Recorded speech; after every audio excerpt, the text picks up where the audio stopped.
આકાશવાણી ભુજ સમાચાર કૃપાલી મૈછા વાંચે છે. નમસ્કાર. મુખ્યમંત્રી ભૂપેન્દ્ર પટેલે વિકસિત ગુજરાત ડેટા સેન્ટર પોલિસી 2026-29નું લોન્ચિંગ કરતા જણાવ્યું કે આ પોલિસી દ્વારા ગુજરાત દેશમાં ડેટા સેન્ટર સ્થાપના માટે બેસ્ટ ડેસ્ટિનેશન બનશે. શ્રી પટેલે ઉમેર્યું કે પ્રધાનમંત્રી નરેન્દ્ર મોદીના દૂરદર્શી નેતૃત્વમાં ભારત વિશ્વના સૌથી મોટા ડેટા યુઝર અને ડેટા ઉત્પાદક દેશોમાં સ્થાન મેળવી રહ્યું છે. ડિજિટલ યુગમાં ડેટા જ વિકસિત ભારતના આર્થિક વિકાસનો નવો આધાર બની ડિજિટલ અર્થવ્યવસ્થાને નવી દિશા આપી રહ્યો છે. નાયબ મુખ્યમંત્રી હર્ષ સંઘવીએ જણાવ્યું હતું કે ગુજરાત સરકારની મજબૂત વિશ્વસનીયતાને કારણે આ પોલિસીની 7.5 ગીગાવોટની ક્ષમતા સામે દેશ વિદેશની અગ્રણી કંપનીઓના તેના કરતાં બમણી ક્ષમતાની માંગ સાથેના માંગણી પત્રો સરકારને મળ્યા છે. ડેટા સેન્ટરમાં સૌથી વધુ વીજળી અને પાણીની જરૂરિયાત હોવાથી આ પોલિસી હેઠળ ડેટા સેન્ટરોમાં વપરાતી કુલ ઉર્જામાંથી 51% ઉર્જા ફરજિયાતપણે હરિત ઉર્જા જ વાપરવી પડશે, જેથી દરિયાના પાણીને મીઠું કરવા માટેના ડિસેલેશન પ્લાન્ટ પર ભાર મૂકીને પાણી પુરવઠો આપવામાં આવશે. કેન્દ્રીય માર્ગ પરિવહન અને ધોરીમાર્ગ મંત્રી નીતિન ગડકરીએ આગામી સમયમાં ખાનગી બસ માટે બસ પોર્ટ બનાવવાની જાહેરાત કરી. ગાંધીનગરમાં મલ્ટી મોડલ ટ્રાન્સપોર્ટ સો પ્રવાસનના ઉદ્ઘાટન પ્રસંગે સંબોધન કરતા તેમણે દેશના અર્થતંત્ર અને પ્રગતિમાં પરિવહન ક્ષેત્રના મહત્વ પર વિશેષ ભાર મૂક્યો હતો. તેમણે જાહેર પરિવહનને સુવિધાજનક, આર્થિક રીતે પરવડે તેવું અને સુલભ બનાવવાની ઓપરેટરોને અપીલ કરી હતી. રાજ્યમાં પડેલા ભારે વરસાદના પગલે મુખ્યમંત્રી ભૂપેન્દ્ર પટેલે દક્ષિણ ગુજરાતની મુલાકાત લઈ પરિસ્થિતિનો તાગ મેળવ્યો હતો, જેને લઈને નવસારી, વલસાડના જિલ્લા કલેક્ટર, પોલીસ અધિક્ષક તેમજ જિલ્લા વિકાસ અધિકારીઓ અને ધારાસભ્યો તથા પદાધિકારીઓ સાથે ભૂપેન્દ્ર પટેલે બેઠક યોજી હતી. તાજેતરના ભારે વરસાદને કારણે ઊભી થયેલી સ્થિતિમાં વહીવટી તંત્ર દ્વારા કરવામાં આવી રહેલ બચાવ રાહતની કામગીરીની પણ સમીક્ષા કરી હતી.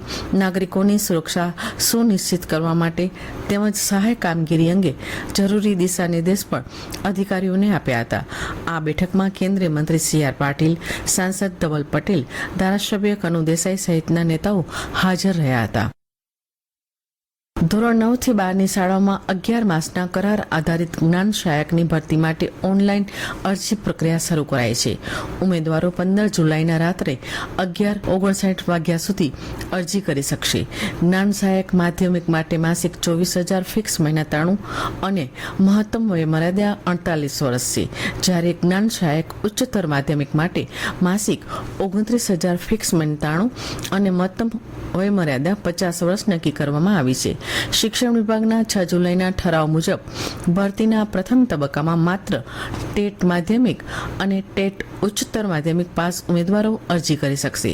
ખાલી જગ્યાના આધારે ત્યારબાદ કોઈપણ વર્ષમાં ટેટ પાસ ઉમેદવારોને તક આપવામાં આવશે અને જો ત્યારબાદ પણ જગ્યાઓ ખાલી રહેશે તો અંતિમ તબક્કામાં માધ્યમિક માટે સ્નાતક તથા ઉચ્ચતર માધ્યમિક માટે અનુસ્નાતક શૈક્ષણિક લાયકાત ધરાવતા ઉમેદવારો પાસેથી અરજીઓ મંગાવવામાં આવશે. ઇંગ્લેન્ડની ટીમે ભારતને 9 વિકેટે હરાવી ચોથી T20 મેચ સાથે શ્રેણી જીતી લીધી છે. બ્રિસ્ટોલ ખાતેની મેચમાં ભારતે 7 વિકેટ ગુમાવી 158 રન કર્યા હતા. સુકા અને શ્રેયસ અય્યર 80 રન કરી નોટ આઉટ રહ્યા હતા. જવાબમાં ઇંગ્લેન્ડની ટીમ 1 વિકેટ ગુમાવી 159 રન કરી વિજયી બની હતી. હેરી બુક 79 અને ફિલ સોલ્ટ 59 રન કરી નોટ આઉટ રહ્યા હતા. રાજ્યમાં છેલ્લા કેટલાક દિવસોથી ભારે વરસાદ બાદ હવે વરસાદનું જોર ઘટ્યું છે. હવામાન વિભાગે આગામી 7 દિવસ દરમિયાન રાજ્યના મોટા ભાગના વિસ્તારોમાં હળવાથી મધ્યમ વરસાદની આગાહી કરી છે. 12 જુલાઈ સુધી માછીમારોને દરિયો ન ખેડવાની સૂચના પણ આપવામાં આવી છે, તેમ હવામાન વિભાગના ડાયરેક્ટર ઓફ ડોક્ટર A.K. દાસે જણાવ્યું હતું. ભુજ સુધરાઈના કારોબારી ચેરમેન કમલ ગઢવીની અધ્યક્ષતામાં મળેલી કારોબારી સમિતિની વર્તમાન બોડીની પ્રથમ બેઠકમાં શહેરના સર્વાંગી વિકાસ માટે મહત્વના નિર્ણયો લેવામાં આવ્યા હતા અને શહેરના કરોડો રૂપિયાના ટેન્ડરો અને આયોજનોને બહાલી આપવામાં આવી હતી. આ સાથે આ સમાચાર બુલેટિન સમાપ્ત થયું. નમસ્કાર.